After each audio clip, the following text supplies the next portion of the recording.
है दोस्तों, मैं आपका दोस्त राहुल। रात के करीब 12 बज चुके हैं। आज फिर एक बार आपके सामने YouTube लाइव में हाजिर हूँ। सर, हमारा दोस्त राहुल लापता हो गया है। गायब हो गया? मतलब? सर कुछ भी करके हमारे दोस्त को ढूंढ लीजिए। यार सच कहूँ तो मुझे उस पुलिस वाले पर बिल्कुल भी भरोसा नहीं।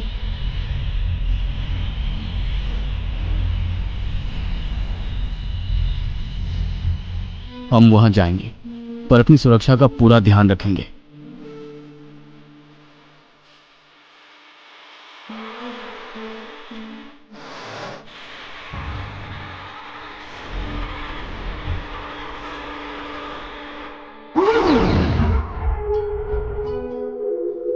इस कहानी के लेखक है संजय कामले।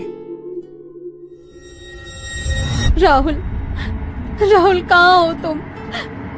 तुम मुझे छोड़कर कहाँ चले गए? राहुल!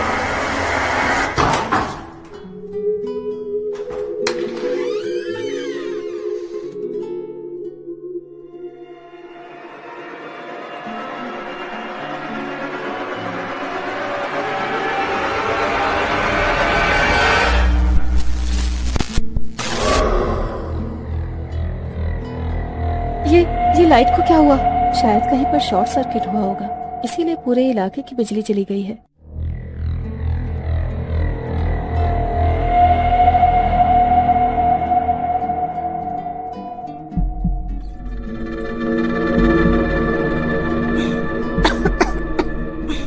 ये क्या हो रहा है और ये जगह कौन सी है?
सुनैना इतनी डर गई थी कि वो एकदम से बेड पर उठकर बैठ गई। डर के कारण उसके दिल की धड़कन काफी तेज हो गई थी। कितना अजीब डरावना सपना था। खुद से बात करते हुए उसने अपना सर पकड़ा। शायद राहुल के बारे में ज्यादा सोचने की वजह से उसे ऐसे अजीब अजीब सपने आ रहे थे। लंबी सांस लेते हुए उसने खिड़की की तरफ देखा और सन्न रह गई। डर के मारे उसकी आवाज ही दब गई। वो डिजिटल कैमरा खिड़की में उसके बिल्कुल पास रखा हुआ था। सड़क की दूसरी तरफ मैकडॉनल्ड से कुछ बर्गर और आइसक्रीम लेकर दौड़ता हुआ विवेक सड़क की इस तरफ आ गया। सबके हाथ में एक एक बर्गर और आइसक्रीम देखते हुए उसने सुनैना की तरफ देखा। वो चुपचाप आंखें बंद करके बैठी रही थी। उसने कुछ भी खाने के लिए पहले ही मना किया था। बर्गर का एक बड़ा सा निवाला खाते हुए अतुल ने सुनैना से पूछा, पर वो डिजिटल कैमरा कहाँ है? पता नहीं, रात को मैंने खिड़की के पास देखा, फिर उठाकर टेबल पर रख दिया। सोचा सुबह होते ही तुम लोगों को दिखाने ले आऊंगी, पर सुबह देखा तो कैमरा वहाँ पर नहीं था। पूरे कमरे में ढूंढा, घर में सभी से पूछा, पर कल रात देखा वो अजीब सा सपना सुनैना ने अपने दोस्तों के साथ शेयर किया। सुनैना की बात ध्यान से सुनते हुए अतुल ने पूछा, मतलब तुमने जो पहले देखा था वो सपना था, या दूसरी बार देखा था वो सपना था, या दोनों बार तुम सपने में ही थी? क्योंकि अगर कैमरा तुमने अपने हाथों से टेबल पर रखा था तो वो तुम्हारे घर में कहीं पर तो होना चाहिए था, तो गायब कैसे हो गया? पता नहीं, पर मुझे तो बहुत डर लग रहा है। शायद राहुल की जान खतरे में है।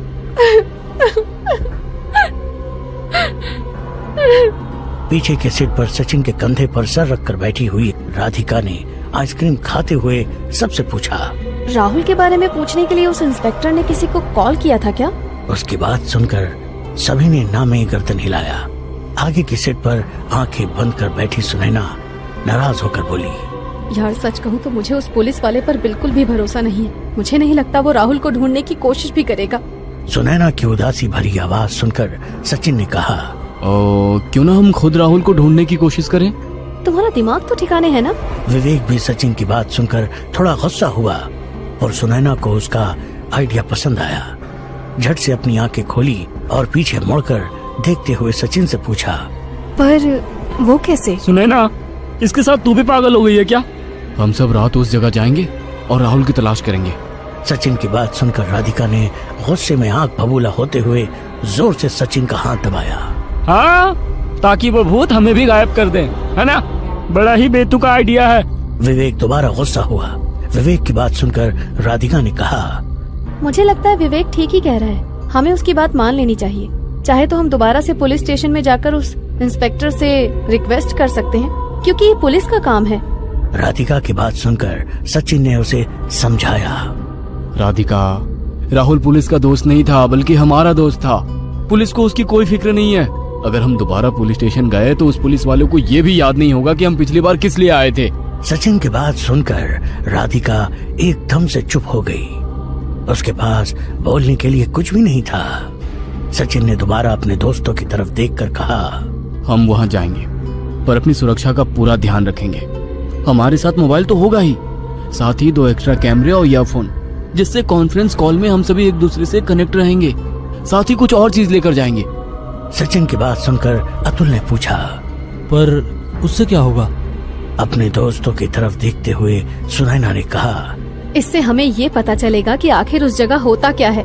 सच कहा, हमें ये नहीं पता कि कितने लोग आज तक वहाँ से गायब हो गए हैं। हम इस बात को आज तक एक मनगढ़ंत कहानी के रूप में देखते थे, पर आज हमारा दोस्त सचमुच गायब हो गया है। सचिन को बीच में रोकते हुए राधिका बोली, आई एम सॉरी यार, पर मैं नहीं आ सकती। आप लोगों को मेरे पापा के बारे में पता है ना? राधिका ने इनकार किया, क्योंकि उसके पापा रात भर बाहर रहने की इजाजत नहीं देने वाले थे।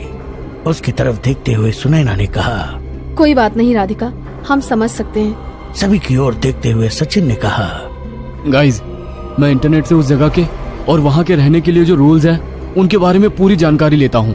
विवेक थोड़ा परेशान हो गया। उसने सबकी ओर देखते हुए कहा, फ्रेंड्स, अगर राहुल को ढूंढना ही है तो रात को ढूंढने की क्या जरूरत है? हम दिन में भी उसे ढूंढ सकते हैं ना? इस घर का पहला नियम है, जो जिस वक्त गायब हो गया है उसे उसी वक्त ढूंढने पर ही मिल सकता है। सुनैना की बात सुनकर विवेक खामोश हो गया। दूसरे दिन पुलिस की वैन उसी बंगले के बाहर खड़ी थी। ड्राइवर सीट पर बैठा हवलदार गाड़ी की खुली खिड़की से ही बंगले के भीतर जाते हुए इंस्पेक्टर साहब और 2 हवलदारों को देख रहा था। पुलिस की टीम उस बंगले का मुआयना करने पहुंची थी। पूरा बंगला छान मारा, एक एक रूम, एक एक कोना अच्छी तरह से देख लिया। काफी अजीब सी जगह थी। किसी खाली कमरे के भीतर नाखूनों की खरोचों के निशान, कुछ आधी जली मोमबत्तियां, दीवारों के ऊपर अजीब सी डरावनी आकृतियां, जैसे किसी शैतानी ताकत की होने की चिन्ह लग रहे थे। पूरा बंगला अच्छे से देख लिया, पर राहुल के होने का कोई सुराग नहीं मिला। लेकिन एक बात जरूर इंस्पेक्टर साहब और उनके हवलदारों ने महसूस की, उस बंगले के भीतर किसी के ना होकर भी होने की मौजूदगी उन्हें साफ साफ महसूस हो रही थी। वो अकेले किसी भी कमरे में जाते हैं तो उन्हें साफ साफ महसूस होता था कि उनके पीछे भी कोई आ रहा है, मगर पीछे देखने पर कोई नहीं होता। कमरे में सन्नाटा होने के बावजूद किसी के होने का एहसास पल पल हो रहा था। बाहर सूरज की आग उगलती कड़ी धूप होने के बावजूद भीतर एक अजीब सी ठंडक शरीर महसूस कर सकता था। काफी देर तफ्तीश करने के बाद इंस्पेक्टर और कांस्टेबल बंगले से निकलकर पास में ही खड़े पुलिस वैन के पास पहुंचे। दोबारा पीछे मुड़कर बंगले की तरफ देखते हुए कांस्टेबल ने कहा, साहब, ये जगह कुछ अजीब सी लग रही है। इस बंगले के भीतर कुछ भी सामान्य सा नहीं लग रहा था। कांस्टेबल की बात सुनकर इंस्पेक्टर साहब ने भी उस बंगले पर नजर डाली। सही कहा, मैंने इस बंगले की पूरी हिस्ट्री पता कर ली है। किसी दिन इत्मीनान से बात करेंगे। गाड़ी स्टार्ट करते हुए कांस्टेबल ने पूछा, पर कब बताएंगे साहब? अगर दोबारा कोई गायब हो जाता है साहब, उस दिन बताएंगे। हवलदार की बात पर सभी ठहाका मारकर हंसने लगे और उनकी पुलिस वैन जंगल के वीराने में बसे उस बंगले के गेट से बाहर निकलकर सुनसान रास्ते से गुजरने लगी।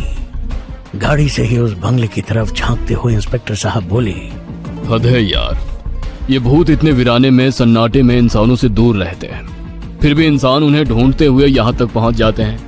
अब हम बेवकूफ किसे कहें, भूत को या ऐसे इंसान को? सर, ये भूत वगैरह को तो मैं नहीं मानता। मुझे नहीं लगता किसी भूत के चक्कर में वो लड़का गायब हो गया है। मतलब? मुझे लगता है उस मैना के चक्कर में 3 लड़कों ने अपने साथी लड़के को मारकर उसकी लाश को इसी जंगल में कहीं पर फेंक दिया होगा। हवलदार की बात सुनकर इंस्पेक्टर साहब थोड़े हैरान हो गए। उन्होंने दोबारा हवलदार से पूछा, ये भी हो सकता है। वैसे ये मैना कौन है और उसका इस केस के साथ क्या कनेक्शन?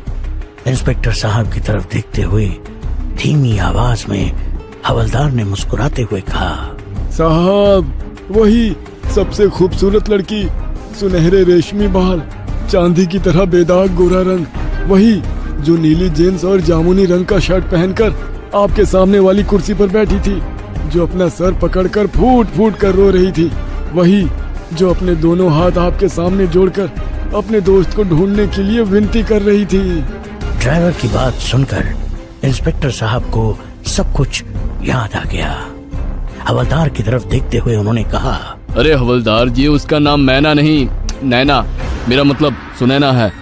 सब बातें करने में मशगूल थे और उनकी गाड़ी धीरे धीरे जंगल के डरावने माहौल से बाहर निकलने लगी। इधर सब दोस्तों ने तैयारी पूरी कर ली थी।